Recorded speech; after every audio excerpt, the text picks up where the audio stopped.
जरा सोचो, एक दिन तुम झाड़ियों में हल्के होने जाओ और पेशाब की जगह पेट्रोल निकल आए। कुछ ऐसा ही होता है हमारी आज की कहानी में। कहानी की शुरुआत होती है साल 2030 में, जहां जापान में तेल बिल्कुल खत्म होने ही वाला था। पूरी दुनिया में तेल की कमी होने की वजह से हर चीज की कीमत आसमान छू रही थी। शुरुआत में हमने देखा कि टीवी पर एक जगह कई लोग बढ़ती कीमतों को लेकर धरना दे रहे थे। लोग अपने घरों को छोड़कर आने के लिए मजबूर थे क्योंकि कमाई का कोई साधन ही नहीं था। उधर एक सरकारी ऑफिस में युमोटो नाम का एक लड़का नौकरी की तलाश में आया। बाकी सबकी तरह युमोटो भी गरीबी का मारा था, लेकिन उसके लायक वहाँ कोई नौकरी नहीं थी। दरअसल बेचारा एक हफ्ते में चौथी बार नौकरी मांगने आया था। कुछ देर बाद हताश होकर युमोटो एक पार्क में भटक रहा था जब उसकी नजर एक पेशाब करते बच्चे की मूर्ति पर पड़ी। मूर्ति पर किसी ने फालतू लड़का लिखा हुआ था। उसे देखकर युमोटो को लगा कि वो खुद भी तो ऐसा ही है। फिर उसने अपने रुमाल से उन शब्दों को मिटा दिया। उसी वक्त उसे जोर से पेशाब आ गया और वो फटाफट बाथरूम ढूंढने लगा। उधर मूर्ति में से पेशाब की जगह एक अजीब सा काला लिक्विड निकला, जैसे युमोटो के छूते ही वो जाग गया हो। युमोटो को बाथरूम तो मिल गया, लेकिन वो बंद कर दिया गया था। हालांकि वहाँ कोई नहीं था और था तो वो एक बाथरूम ही, लेकिन फिर भी युमोटो ने जापानी होने के नाते वहाँ पेशाब नहीं किया। लेकिन जब बात उसकी बस के बाहर हो गई तो वो सारे सिद्धांत भूलकर झाड़ियों में हल्का होने चला गया। वहाँ उसे आग दिखाई दी और उसने सोचा कि धार मार के बुझाऊंगा इस आग को तो आज। लेकिन पेशाब की जगह एक अजीब सा काला लिक्विड निकला और जैसे ही उसने आग को छुआ तो आग ने भयंकर रूप ले लिया। असल में उस बच्चे की मूर्ति ने युमोटो की अच्छाई के बदले उसे एक खास ताकत दे दी थी। अब वो पेशाब की जगह अपने शरीर से ढेर सारा तेल निकालता था। इस अजीब घटना से परेशान होकर युमोटो सीधा डॉक्टर के पास पहुंचा। उसने अपने पेशाब का सैंपल जांच के लिए दिया, जिसकी जांच करते ही डॉक्टर हक्का बक्का रह गया। युमोटो ने पूछा, डॉक्टर साहब सब ठीक तो है ना? लेकिन डॉक्टर ने युमोटो को इंतजार करने को कहा और वहाँ से चला गया।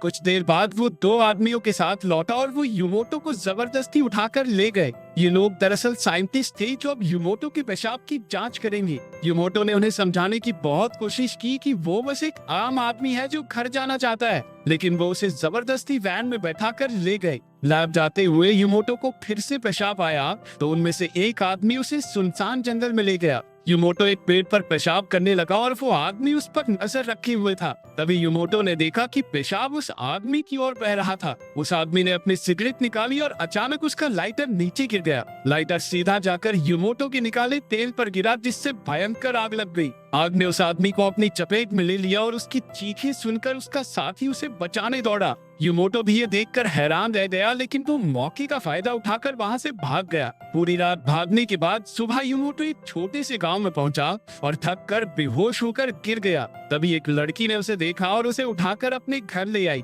जब युमोटो की आंख खुली तो उसने बूढ़े आदमी को उसे घूरते हुए देखा। डरकर युमोटो ने उससे पूछा, अरे दद्दू कौन हो तुम? तो आदमी ने बताया कि वो इस गांव का सरपंच है। तभी जिस लड़की ने उसे बचाया था वो कमरे में खाना लेकर आई। उसका नाम जियाकू है और वो मेयर के साथ काम करती थी। वो लड़की बेहद खूबसूरत थी। खाना देखते ही युमोटो जानवरों की तरह उस पर टूट पड़ा, क्योंकि उसने एक दिन से कुछ भी नहीं खाया था। बाद में सरपंच अपने साथियों के साथ युमोटो को खेत दिखाने ले गया। उसने कहा कि जब से देश में तेल खत्म हुआ है तो किसान ट्रैक्टर का इस्तेमाल नहीं कर पा रहे।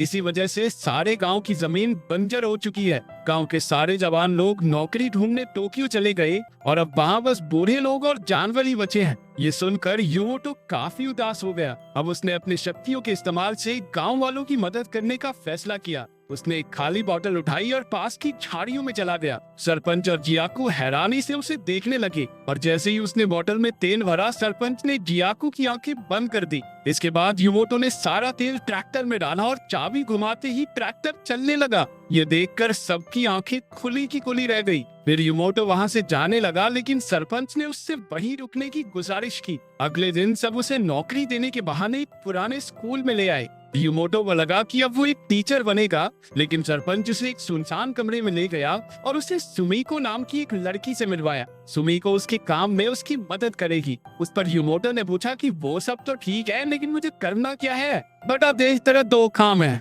सारा दिन भर भर के पानी पीना है और फिर उसको निकाल दे, लेकिन नीचे से, ठीक है बेटा?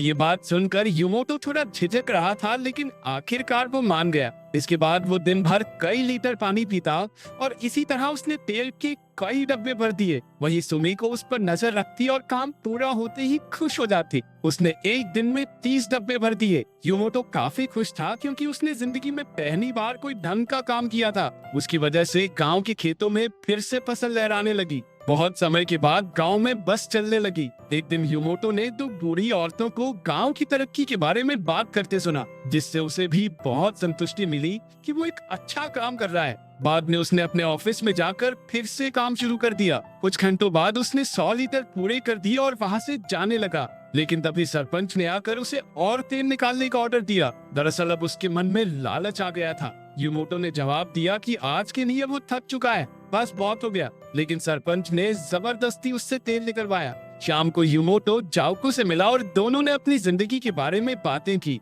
जब युमोटो ने बताया कि उससे बहुत ज्यादा काम करवाया जा रहा है, तो जाओको ने उसे समझाते हुए कहा कि ये सरपंच बहुत चालाक आदमी है, इससे बच के रहियो तू। लेकिन युमोटो की वजह से गांव वाले काफी खुश थे। उधर स्कूल में नेशनल रिसर्च इंस्टीट्यूट से शिनजी नाम का एक आदमी आया। उसने पूछा कि अचानक ऐसा कौन सा जादू उनके हाथ लगा है जिससे रातों रात गांव में इतना तेल आ गया। लेकिन सरपंच ने उससे कुछ नहीं बताया। फिर शिनजी ने वापस जाने से पहले फिर से लौट कर आने का वादा किया। अगले दिन काम पर अचानक लाइट चली गई तो युमोटो अकेला स्कूल में घूमने निकल गया। रास्ते में उसे तेल की कुछ बूंदें दिखाई दी तो वो उनका पीछा करने लगा। आखिरकार वो एक स्टोर में पहुंचा जहां तेल के डब्बे रखे गए थे। इसके बाद उसे सरपंच की असली सच्चाई का पता चला कि वो तेल को जमा करके बाकी शहरों में महंगे दाम पर बेचना चाहता है। ये सुनकर युमोटो के पैरों तले जमीन खिसक गई। उसे यकीन ही नहीं हुआ कि सुमी को भी इस सब का हिस्सा थी। गुस्से में युमोटो ने स्टोर से तेल लेकर गांव वालों में बांटने का फैसला किया।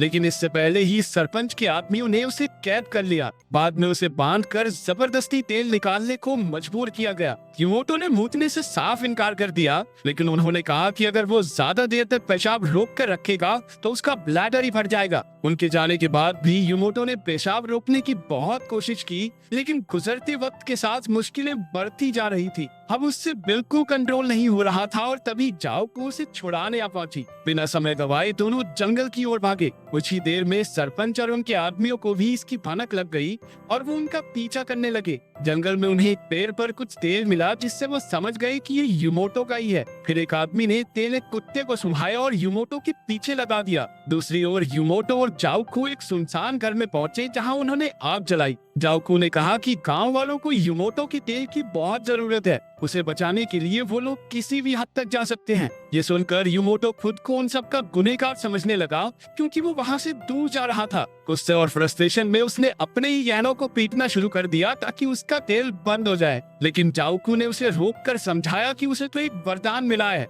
अपनी इस ताकत से वो पूरी दुनिया की मदद कर सकता है। ये सुनकर युमोटो का हौसला बढ़ा और उसने मूतकर सारी इंसानियत को बचाने का फैसला किया। ये भी गजबी ताकत है। इसके बाद वो दोनों एक दूसरे के करीब आ गए। उसी वक्त न जाने कैसे तेल की एक बूंद आई और आग में गिर गई। अगली सुबह सरपंच और उसके आदमियों ने उन्हें पकड़ लिया, लेकिन उनके वहां से निकलने से पहले ही शिनजी अपने सैनिकों के साथ वहां घुस आया। उसने सरपंच से कहा कि युमोटो को उसके हवाले कर दे, लेकिन सरपंच ने ऐसा करने से साफ मना कर दिया। असल में सरपंच ज्यादा से ज्यादा तेल इकट्ठा करके अपने गांव को एक नया देश बनाना चाहता था ताकि वो खुद राजा बन सके। उधर शिनजी ने बताया कि नेशनल रिसर्च इंस्टीट्यूट युमोटो पर रिसर्च करके तेल पैदा करने वाले और इंसान बनाना चाहती है। अगर ऐसा हो गया तो जापान पूरी दुनिया में तेल बेचकर दुनिया का सबसे ताकतवर देश बन जाएगा। इन दोनों के लालच भरे सपने सुनकर युमोटो का गुस्सा 7वें आसमान पर था। उसने सबसे कहा कि तेल लड़ाई करने के लिए नहीं, लोगों की जिंदगी को आसान बनाने के लिए है।